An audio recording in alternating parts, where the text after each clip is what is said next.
Share மார்க்கெட்டை வந்து முழு நேர பிசினஸா வச்சுக்கலாமா அப்படின்னு கேட்பாங்க. எந்த வேலை செஞ்சாலும் சரி, இந்த ஷேர் மார்க்கெட் பிசினஸ் அப்படிங்கறத நீங்க ஒரு செகண்டரி பிசினஸா வச்சுக்கலாம். ஷேர் மார்க்கெட்டை பொறுத்த மட்டும் இவ்வளவு நாள் நீங்க வந்து ஃபீல்டுல இருக்கிறீங்க, அதற்கு தகுந்த மாதிரி தான் உங்களுக்கான ரிட்டர்ன்ஸ் வந்து கிடைக்க ஆரம்பிக்கும். கிட்டத்தட்ட வந்து பாத்தீங்கன்னா ஒரு கவர்மெண்ட் செக்டர்ல இருக்கக்கூடிய கோல் இந்தியா ப்ரொடக்ஷன் கம்பெனில மிக மிக முக்கியமான ஒரு நல்ல கம்பெனி அப்படின்னே சொல்லலாம். இது வெகு விரைவில் வந்து 600 ரூபாய் அப்படிங்கிற இடத்தை பிடிப்பதற்கான வாய்ப்புகள் உண்டு. இந்த கம்பெனி வந்து ஒரு மகாரத்னா கம்பெனி அப்படின்னு நம்ம சொல்லலாம். பப்ளிக் செக்டர் வரிசையில் கவர்மெண்ட் ஆஃப் இந்தியாவில் ஒரு மிகச்சிறந்த நிறுவனம் இந்த பவர் கிரிட் கார்பரேஷன் அப்படிங்கிற இந்த கம்பெனி வந்து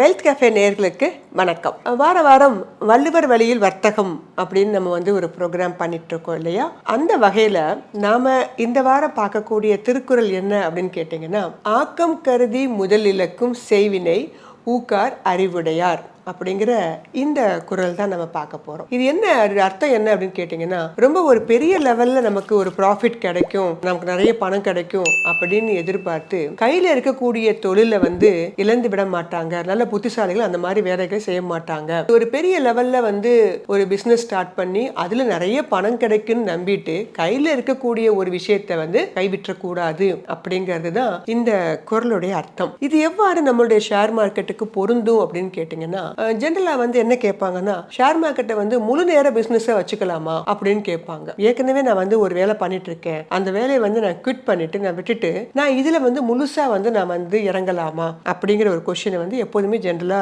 கேட்பாங்க என்னோட ஸ்டூடெண்ட்ஸ். ஸோ நான் என்ன சொல்லுவேன் அப்படின்னா, நீங்க எந்த மாதிரி வேலை பண்ணிட்டு இருக்கீங்க, எந்த வேலை செஞ்சாலும் சரி, இந்த ஷேர் மார்க்கெட் பிசினஸ் அப்படிங்கறத நீங்க ஒரு செகண்டரி பிசினஸா வச்சுக்கலாம். இதை நீங்க வந்து காலையில 9 மணில இருந்து 3:30 மணி வரைக்கும் நீங்க கம்ப்யூட்டர் முன்னாடி உட்கார்ந்து பண்ணணுங்கிற அவசியம் இல்லை. இது அந்த மாதிரி ஒரு பிசினஸ். ஒரு ட்ரேடிங் பண்ணாலும் சரி, நீண்ட கால அடிப்படையில் ஷேர்ஸ் வாங்கி வைக்கணும் சரி, நீங்க ஏற்கனவே இருக்கக்கூடிய எந்த ஒரு விஷயத்தையும் எந்த ஒரு வேலையுமே நீங்க அப்படியே கண்டினியூ பண்ணலாம். அதை முழுக்க நீங்க அப்படியே விட்டுட்டு இங்க வந்து தான் பண்ணணும் அப்படிங்கிற கட்டாயம் ஒன்றும் இந்த பிசினஸ்க்கு கிடையாது. இதை பெரும்பாலும் நீங்க செகண்டரி பிசினஸாக வைத்துக்கிறது நல்லது. ஏன்னா இது வந்து பணம் போட்டு பணம் எடுக்கக்கூடிய ஒரு இடம். ஸோ அப்படி இருக்கும்போது கையில வந்து ஏற்கனவே இருக்க பணத்தை நீங்க இன்வெஸ்ட் பண்ணீங்கன்னா இது ஒரு அடிஷனல் இன்கத்தை தரக்கூடிய ஒரு இடம். நீங்க இந்த இடத்துல வந்து ஏற்கனவே இருக்கக்கூடிய எல்லா பிசினஸ் எல்லா வேலைகளையும் விட்டுட்டு முழு நேரமாக நீங்க பணத்தை இன்வெஸ்ட் பண்ணி ரிட்டர்ன் எதிர்பார்த்தீங்க அப்படின்னா ஆரம்ப காலத்துல அந்த அளவுக்கு வந்து ரிட்டர்ன்ஸ் வந்து உங்களுக்கு ஷேர் மார்க்கெட்ல கிடைக்காது. ஷேர் மார்க்கெட்டை பொறுத்த மட்டும் இவ்வளவு நாள் நீங்க வந்து ஃபீல்டுல இருக்கிறீங்க, அதற்கு தகுந்த மாதிரி தான் உங்களுக்கான ரிட்டர்ன்ஸ் வந்து கிடைக்க ஆரம்பிக்கும். பொறுமை அப்படிங்கிறது நீண்ட கால அடிப்படையில் பார்க்கும்போது குறைஞ்சபட்சம் 1 வருடம் 2 வருடம், அதிகபட்சமாக நீங்க 5 வருடங்கள் நீங்க வெயிட் பண்ணாதான் ஒரு நல்ல லாபத்தை பெற முடியும். அப்ப 5 வருஷம் லாபம் கிடைக்கிற வரைக்கும் டே டு டே லைஃபுக்கு என்ன பண்ணுவீங்க? சோ கையில இருக்கக்கூடிய எந்த விதமான தொழிலையும் எந்த ஒரு பிசினஸையும் அப்படியே விட்டுட்டு இந்த ஒரு ஷேர் மார்க்கெட்ல பெரிய லெவல்ல பணம் கிடைக்கும் அப்படின்னு வந்து நம்பி பண்றது வந்து ஒரு புத்திசாலித்தனமான விஷயம் கிடையாது. இந்த ஷேர் மார்க்கெட்டை பொறுத்த மட்டும் ஸ்லோவாக மெல்ல மெல்ல நீங்க இதுல அடியெடுத்து வைத்து பல நுணுக்கங்களையும் நுட்பங்களையும் நிறைவாக தெரிந்து வைத்துக் கொண்டு பிற்பாடு சிறிது சிறிதாக நீங்க இன்வெஸ்ட் பண்ணீங்க அப்படின்னா இது கண்டிப்பாக உங்களுக்கு ஒரு லாபம் தரக்கூடிய இடமாக அமையும். எனவே நேயர்கள், நீங்க வந்து இது எப்போதுமே வந்து ஒரு செகண்டரி பிசினஸாகவே பாருங்க. பிரைமரி பிசினஸாக ஆக்கி பண்ணுனா நமக்கு பெரிய லெவல்ல பணம் கிடைக்கும் அப்படின்னு நினைத்து கொண்டு கையில் உள்ள ஒரு விஷயத்தை வந்து இழந்து விடக்கூடாது அப்படிங்கறத நம்மளுடைய திருவள்ளுவர் அப்பயே சொல்லியிருக்காரு. அதனால எதிர்காலத்துல கிடைக்க போற ஒரு விஷயத்துக்காக நிகழ்காலத்தில் இருக்கக்கூடிய ஒரு அரிதான விஷயத்தை நீங்க மிஸ் பண்ணிடக்கூடாது. அதுதான் இந்த குறளுடைய அர்த்தம். நேயர்கள், ஷேர் மார்க்கெட் பிசினஸ் எப்போதுமே ஒரு செகண்டரி பிசினஸ் ஆகவும் ஒரு நல்ல முதலீட்டு தளமாகவும் பார்ப்பது நல்லது. நாம இன்னைக்கு மார்க்கெட் கேப் வரிசையில பார்க்க போற மிக முக்கியமான ஒரு நல்ல கம்பெனி கோல் இந்தியா. இந்த கம்பெனியுடைய கரண்ட் மார்க்கெட் பிரைஸ் 503 ரூபாய் அப்படிங்கிற இடத்துல இந்த பதிவின் போது ட்ரேட் ஆயிட்டு இருக்கு. இவங்களுடைய மார்க்கெட் கேப் 3,89,099 கோடி. இந்த கம்பெனி கிட்டத்தட்ட வந்து பாத்தீங்கன்னா ஒரு கவர்மெண்ட் செக்டர்ல இருக்கக்கூடிய கோல் இந்தியா ப்ரொடக்ஷன் கம்பெனில மிக மிக முக்கியமான ஒரு நல்ல கம்பெனி அப்படின்னே சொல்லலாம். இது வெகு விரைவில் வந்து 600 ரூபாய் அப்படிங்கிற இடத்தை பிடிப்பதற்கான வாய்ப்புகள் உண்டு. நல்ல ஒரு ஹை டிவிடெண்ட் தரக்கூடிய ஒரு கம்பெனி, 4.63 அப்படிங்கிற இடத்துல தரக்கூடிய ஒரு தரமான கம்பெனி. இந்த கம்பெனி ஸ்வாட் அனாலிசிஸ்ல கிட்டத்தட்ட 11 பாயிண்ட் தன்னகத்தை வச்சிருக்காங்க. இவங்களுடைய புக் வேல்யூ 134 ரூபாய் அப்படிங்கிற இடத்துல இருக்கு. இவங்களுடைய ஃபேஸ் வேல்யூ 10 ரூபாய். நல்ல ஸ்ட்ராங் ஃபைனான்சியல் இருக்கக்கூடிய மார்க்கெட் லீடரான கம்பெனி இந்த கம்பெனி. மியூச்சுவல் ஃபண்ட் தற்போது இந்த கம்பெனியை அதிகமாக வாங்க ஆரம்பிச்சிருக்காங்க. எஃப்ஐஎஸும் இந்த கம்பெனிஸை வாங்க ஆரம்பிச்சிருக்காங்க. 2023ல கிட்டத்தட்ட 3 டைம் வந்து இவங்க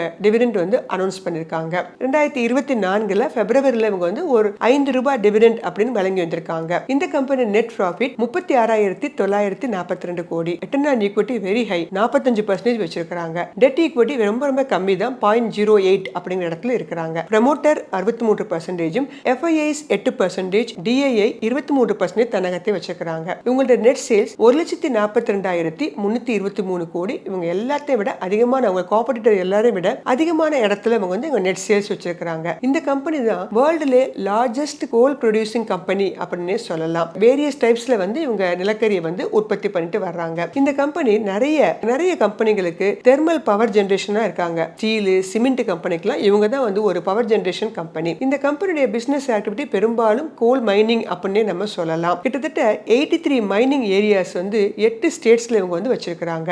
இந்த கம்பெனி வந்து நம்ம இந்தியாவில் இருக்கக்கூடிய கோல் ப்ரொடக்ஷன்ல 82% வந்து கான்ட்ரிபியூட் பண்றாங்க. 1956ல நிறுவப்பட்ட இந்த கோல் இந்தியா அப்படிங்கிற இந்த நிறுவனம் மார்க்கெட் கேப் வரிசையில் ஒரு பெரிய லார்ஜ் கேப் கம்பெனி என்று சொல்லலாம். சோ டிவிடெண்ட் அதிகமாக எதிர்பார்ப்பவர்களுக்கு கோல் இந்தியா வந்து ஒரு மிகச்சிறந்த சாய்ஸாக கண்டிப்பாக இருக்கும். மார்க்கெட் கேப் வரிசையில் நம்ம அடுத்து பார்க்க போற கம்பெனி பவர் கிரிட் கார்பரேஷன் அப்படிங்கிற இந்த கம்பெனி. இந்த பதிவின் போது உங்களுடைய கரண்ட் மார்க்கெட் பிரைஸ் 320 ரூபாய் அப்படிங்கிற இடத்துல ட்ரேட் ஆயிட்டு இருக்கு. உங்களுடைய மார்க்கெட் கேப் 2,98,037 கோடி. நல்ல ஒரு ஹை டிவிடெண்ட் தரக்கூடிய 6.39% கொடுக்கறாங்க. ஸ்வாட் அனாலிசிஸ்ல கிட்டத்தட்ட 8 பாயிண்ட்ஸ் தன்னகத்தை வச்சிருக்காங்க. இவங்களுடைய ஃபேஸ் வேல்யூ 10 ரூபாய் அப்படிங்கிற இடத்துல ட்ரேட் ஆயிட்டு இருக்கு. நல்ல குட் ஃபைனான்சியல் இருக்கக்கூடிய ஒரு கம்பெனி. மியூச்சுவல் ஃபண்ட் கம்பெனிஸ் எல்லாமே இன்க்ரீஸ் பண்ணிட்டு வராங்க. 10.52ல இருந்து 10.91% இன்க்ரீஸ் பண்ணிருக்காங்க. ஸ்கீம்ஸ் பார்க்கும்போது 36ல இருந்து 38 ஸ்கீம்ஸ் தான் இன்க்ரீஸ் ஆயிருக்காங்க. இவங்களுடைய நெட் ப்ராஃபிட் 15,499 கோடி. கடந்த 5 வருடங்களாகவே இந்த கம்பெனி நல்ல ப்ராஃபிட்டா காமிச்சிட்டு இருக்காங்க. ரிட்டர்ன் ஆன் ஈக்விட்டி 18% இருக்கிறாங்க. Dead equity 1.52%. இவங்களுடைய ப்ரமோட்டர் 51%, எஃப்ஐஐஸ் 29%, டிஐஐ 15% இருக்கிறாங்க. இவங்களுடைய நெட் சேல்ஸ் 45,581 கோடி. இந்த கம்பெனி வந்து ஒரு மகாரத்னா கம்பெனி அப்படின்னு நம்ம சொல்லலாம். பப்ளிக் செக்டர் வரிசையில் கவர்மெண்ட் ஆஃப் இந்தியாவில் ஒரு மிகச்சிறந்த நிறுவனம் இந்த பவர் கிரிட் கார்பரேஷன் அப்படிங்கிற இந்த கம்பெனி. இந்த கம்பெனி வந்து நிறைய ப்ராஜெக்ட் வந்து இப்ப ராஜஸ்தான், குஜராத்ல நிறைய ப்ராஜெக்ட்ஸ் வந்து வாங்கியிருக்காங்க. வெகு விரைவில் இந்த கம்பெனி ஒரு 400 ரூபாய் அப்படிங்கிற இடத்தை பிடிப்பதற்கான வாய்ப்புகளும் உண்டு. இந்த கம்பெனி மெயினா வந்து பாத்தீங்கன்னா நம்ம இந்தியா ஃபுல்லாவும் நேஷனல் கிரிட் ஒரு வந்து உருவாக்கி கொடுக்கிறது தான் இவங்களுடைய மெயினான ஒர்க்கா அவங்க பண்ணிட்டு வர்றாங்க. அர்பன் ஏரியா, அப்புறம் செமி அர்பன் ஏரியா, இப்படி எல்லா இடத்துலயுமே இவங்க வந்து கிரிட் ஃபார்மேஷனை பண்ணிட்டு வர்றாங்க. இந்த கம்பெனி டெலிகாம் பிளேயர்ஸோடையும் ஜாயிண்ட் வெஞ்சர் பண்ணிட்டு வர்றாங்க. இவங்க மேஜரா வந்து பாத்தீங்கன்னா டிஃபரண்ட் ஸ்டேட்ஸ்ல வந்து டிரான்ஸ்மிஷன் பண்றது, பவர் டிரான்ஸ்மிஷன் பண்றது தான் இவங்களுடைய மேஜர் ஒர்க்காகவும் இருக்குது. சோ இந்த பவர் கிரிட் கார்பரேஷன் அப்படிங்கிற இந்த கம்பெனியும் கோல் இந்தியா அப்படிங்கிற இந்த 2 கம்பெனியுமே கவர்மெண்ட் ஆஃப் இந்தியா கீழே தான் வர்றாங்க. சோ மேஜர் ஹோல்டிங்ஸ் இந்த கம்பெனியில நம்மளுடைய கவர்மெண்ட் ஆஃப் இந்தியா தான் ஆக்குபை பண்ணிருக்காங்க. சோ நீண்ட கால அடிப்படையில் பார்ப்பவர்களுக்கு கோல் இந்தியாவும் பவர் கிரிடும் மிகச்சிறந்த ஒரு நல்ல சாய்ஸாக கண்டிப்பாக இருக்கும். நன்றி, வணக்கம். இந்த வீடியோ உங்களுக்கு பிடிச்சிருந்தா லைக் பண்ணுங்க, ஷேர் பண்ணுங்க, கமெண்ட் பண்ணுங்க. மறக்காம வெல்த் கஃபே தமிழ் சேனலை சப்ஸ்கிரைப் பண்ணிட்டு பெல் பட்டனை கிளிக் பண்ணுங்க.